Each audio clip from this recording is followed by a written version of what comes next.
ఈరోజు కౌన్సిల్ సమావేశంలో ఎలాంటి సమస్యలను ముందుకు తీసుకెళ్లబోతున్నారు? ప్రధానంగా ఈ యొక్క ప్రభుత్వము భూములన్నింటి కూడా కాజేయడం చేసే ప్రయత్నంలో భాగంగా ఈ 2వ తారీఖున తీసుకొచ్చినటువంటి పాలసీ ఏది ఉన్నదో Hyderabad industrial land transformation policy అనేది ఉందో తద్వారా ఇండస్ట్రియల్ ల్యాండ్ని కన్వర్జన్ చేసే ప్రయత్నం చేస్తుందో దాన్ని తీవ్రంగా వ్యతిరేకిస్తోంది బీఆర్ఎస్ పార్టీ.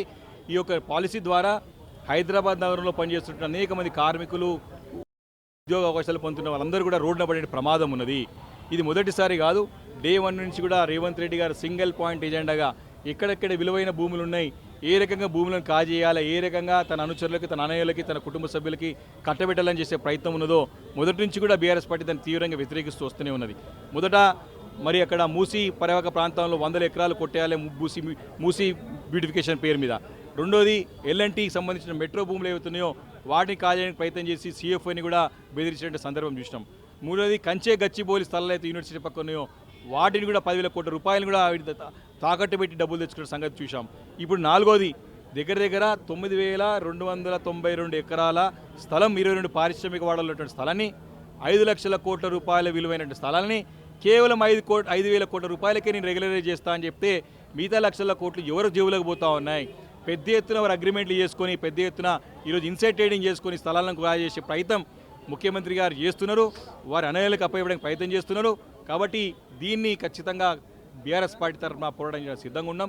మరి అసెంబ్లీ వేదిక పైన కూడా మాట్లాడేటువంటి ముఖం లేదు ముఖ్యమంత్రి గారికి, చర్చించే సమయం లేదు వారికి, కౌన్సిల్లో కూడా సరైన సమాధానం చెప్పలేరు. కాబట్టి తప్పకుండా ఈ ప్రజావేదిక కాబట్టి ఈ యొక్క కౌన్సిల్లో కూడా బాధ్యత గల ప్రతిపక్ష పార్టీగా ఈ అంశాలను ఏమైతే బాధ్యత మాపై ఉంది కాబట్టి ఈరోజు ఈ అంశాన్ని ప్రధానంగా ఏమైతే ఉన్నాం. అంటే కౌన్సిల్ సమావేశంలో విపక్షాలకు మాట్లాడడానికి ఛాన్స్ ఇస్తున్నారా ఏంటి? గతంలో కూడా ఆరోపణలు చేస్తున్నారు. ఇవ్వాలే కదా, అదే కదా. ఎక్కడైనా సరే అక్కడ అసెంబ్లీలో కానివ్వండి, కౌన్సిల్లో కానీ గొంతు నొక్కే ప్రయత్నం చేస్తూ ఉంది కాంగ్రెస్ పార్టీ.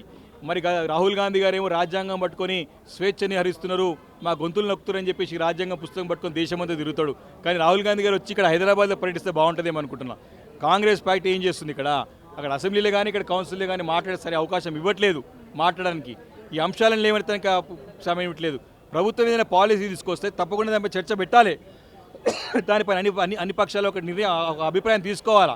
ఏం లేకుండా తనకు అనుభవ రాహిత్యంతో తన అనాలోచిత నిర్ణయాలతో ఈరోజు ప్రజలు ఇబ్బంది పెట్టే ప్రయత్నం చేస్తోంది.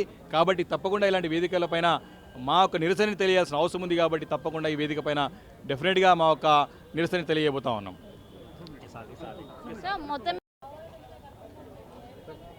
ఈరోజు జరిగేటువంటి కౌన్సిల్ సమావేశాల్లో ఖచ్చితంగా నగరంలో ఉన్నటువంటి సమస్యలపైన పోరాడతాం. కానీ ఒకవైపు టైం ఇవ్వటం లేదు, ఇటు అటు అసెంబ్లీలో కావచ్చు, ఇటు జిహెచ్ఎంసీ కౌన్సిల్ సమావేశాలు కావచ్చు.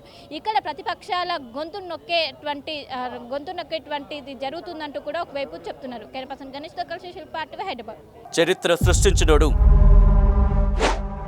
ఇప్పుడు ఆ చరిత్రని తిరగరాయబోతున్నాడు. అబద్ధాల గోడల్ని బద్దలు కొట్టి నిజాలను రాగా మీ ముందుంచబోతున్నాడు. నిజమైన వార్తల కోసం వెంటనే డౌన్లోడ్ చేసుకోండి రా యాప్ని.